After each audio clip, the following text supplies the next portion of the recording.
Hey everybody, Spencer here with a very special video talking all about some kind of almost E3 2021 news. So if anyone here has been paying attention to the podcast on the channel or just on Twitter, you may have noticed a little game has slowly been trickling out info and has now just been a giant fountain of gushy, mushy information, and that game is a little JRPG known as Monarch. So, Monarch is published by Furyu in Japan and is now, we know, published in the West by NIS America. Surprise, surprise. But this video, I kind of want to get into, I assume something that'll be quick, but knowing me probably won't be actually that fast, talking about the game. So basically, what is Monarch? Why should you care? Well, should you even care at all? Stuff like that. So right now, I'm going to kind of give as much information that I feel is kind of prevalent after the first reveal trailer as possible, and let you all decide from there. Let me know what you think in the comments below where you are at with the game, and it is still a couple of months out from coming out in Japan, and I'm sure will be out very, very quickly in terms of America in early 2020. So we still have quite a lot of time to see more footage and go from there, but this is hopefully going to be a quick, concise breakdown, talk about the footage, show some things off, let everyone kind of listen to it and decide on their own. So, for starters, who is making this game? So, Monarch is developed for the PlayStation 4, PlayStation 5, natively surprisingly, Nintendo Switch, and is even getting a PC version, which will launch when the Western version is out in early 2022. So, it is developed by Lancars, and if you've never heard of this developer, do not feel too bad. They are known for helping out develop tons and tons and tons of titles. They have worked on tons of things, ranging from the original Strange Journey to El Shaddai, all the way up to Lost Dimensions on PlayStation 3 and PlayStation Vita. They've worked on Mobile Suit Gundam Extreme Force Versus, and have even worked on more recent titles like Persona Q2. Lancars has a really, really great history in terms of not only just working with games in general that are really, really great quality, but especially with RPGs. And what makes this development team even more special to me is a lot of the people behind things such as the art, the direction, and the composition. So, in charge of direction, planning, and production, we have Fuyuki Hayashi and Mitsuhiro Hoshino. The scenario is being supervised by Kazunari Suzuki and Aya Nishitani. The character design is all done by Sobin, who has a very, very interesting and striking art style that I've seen through over the years on the internet and through different mediums for it, but this is definitely the kind of first big standout game I've ever seen their art in, and I highly, highly recommend you check them out on Twitter if you can for any of their past work. Now, the music is composed by Tsukasa Masako, and everything about this just kind of screams to me, awesome, awesome, awesome. Now, if anyone has been following this, Monarch has basically kind of risen in terms of popularity because all of that former staff I've mentioned have worked on stuff such as the original Megami Tensei 1 and 2, Shin Megami Tensei 1, 2, and this game is even directly quoted by them as being almost like a spiritual successor to Shin Megami Tensei If. And the first big comparison you can make with that is the fact that Monarch is a RPG that takes place in a school with primarily high schoolers of the cast. There is a huge cast ranging from adults as well as children, but for the most part you will be playing as children in this high school.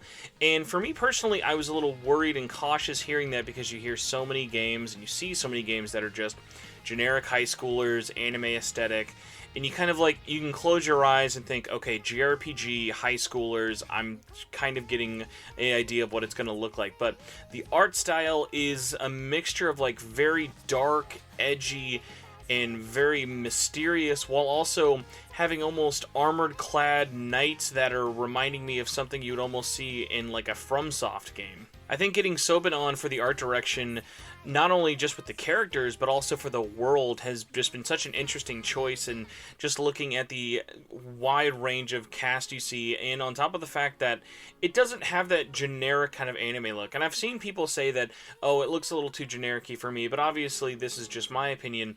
I think Sobin's look gives a very kind of interesting and unique look that not a lot of RPGs have. You can say, oh, it's definitely anime-inspired, but I look at Monarch, and while I see comparisons to stuff like even Caligula, which is worked on by former Persona 1 and 2 staff and even has the same publisher, it still has that unique kind of flair and personality to it, which has really been catching my interest, not only through the art, but even the screenshots and the gameplay we're seeing.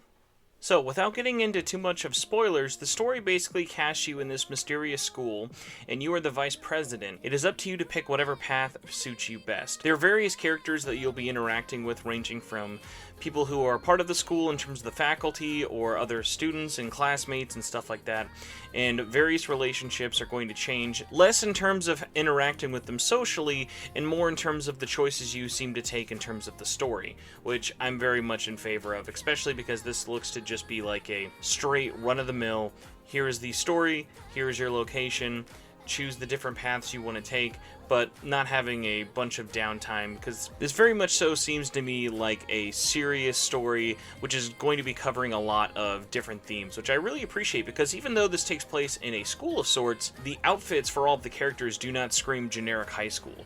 It almost kind of seems like a maybe Gothic era church mixed with an academy, and everyone just kind of has such a interesting outfit design and choice to them that no one really kind of comes across as generic looking, even if it's something you've seen before, like the little sister archetype or the older school nurse type. So that's basically it in terms of story. Gameplay, we don't have as much to go off of, but what's really interesting and that we've learned from looking at some of the gameplay and kind of checking it out for ourselves is that obviously you have various party members to control in battle, but there's also a free movement battle system. So it is still turn-based, but the grid is almost similar to something you would see in various kind of strategy RPGs, and from looking at it, this is going to be a really big RPG deep cut, but if anyone has ever seen the game Natural Doctrine, it gives me very, very big Natural Doctrine vibes without all of the text all over the place. So please, if you even know what Natural Doctrine is, let me know in the comments below so I don't feel like the only one who played that game. But yeah, so gameplay, we still don't know a lot. There's a customization element to all of your battle attacks, so in terms of sending your monsters out there to fight for you, you can change what they're adorned with, what they have on, what weapons they're using, pieces like that, and I get a very large chess vibe. Kind of in terms of the white simplicity of what they all look like, but also in terms of the crown, the royalty, the different parts you play in terms of the battle system, sending your pawns out to fight for you. Be interesting to see if it kind of melds that sort of look in terms of a monarchy, obviously with the name included there. So, last but not least, something I wanted to talk about was physical options. So, you are able to obviously get this game digitally if you want. There will be physical options. The game is out, as I mentioned before, in October for Japan, and in the West, early 2022. And in Japan, there's going to be, not surprisingly, a collector's edition with some soundtrack goodies, as well as an art book. And NIS is actually already put up for pre-orders right now, a $99 collector's edition. This comes with a cloth poster, a special arrangement of the soundtrack, the hardcover art book, the deluxe edition of the game, which is probably just going to be what NIS does, where they have their launch copy / in most cases the first and only print run copy of the game.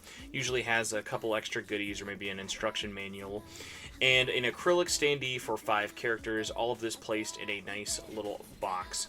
So, I know not everyone is kind of sold on the collector's edition. This one weirdly tempts me, mostly due to the art looking so unique. I'm not normally a huge acrylic standee person, but I think with the soundtrack, the art book, and just the big box it comes in for everything, I might just kind of bite the bullet, just because I would really like to show my support for this game, not only in terms of covering it, talking about it, but this is something kind of like with Caligula, where I know this is not a AAA game, I know this is not for everyone, but I kind of want to give this game a fair shake, not only in terms of covering it, but also like, hey, I want to throw a couple of bucks your way. I like the development team, I love the developer in terms of their past work, and I have nothing but high hopes for this, and would love to be pleasantly surprised at the end of the day when this finally comes out.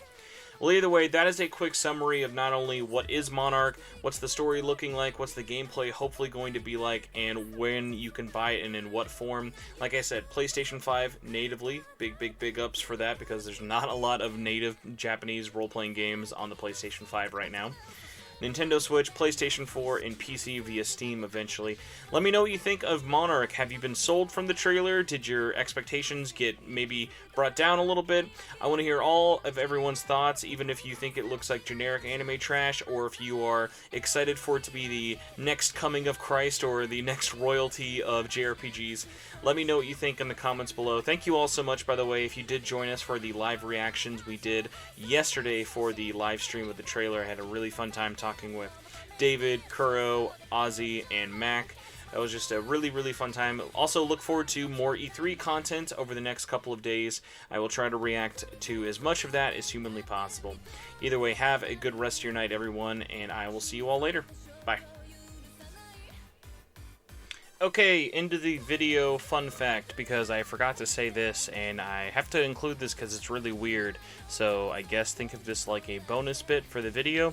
So, fun fact about Monark is that this game is getting a English dub along with the Japanese dub, but what's really interesting is, since it's releasing in Japan first, the Japanese version will let you, via a title update, download the English text to play with English subtitles, and be able to download the English dub, which I have not seen before and definitely have not seen recently. So for titles that have split releases across the world, I think that's great.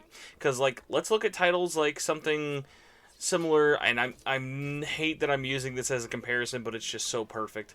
Let's look at something like Trails of Cold Steel. Trails of Cold Steel takes years to come out, but when it is done and is in English, why can't Japanese fans just download the American voiceover if they want it, or have it as just an option patched in down the line? Something really, really cool. Also, just had to note that there's an English dub. I know not everyone is a huge fan of English dubs, but great to have options. Really cool that it's coming via update for free if you want to import this game and start playing in October. Either way, that's it for real. Actually leaving now. Have a good time. Bye, everybody.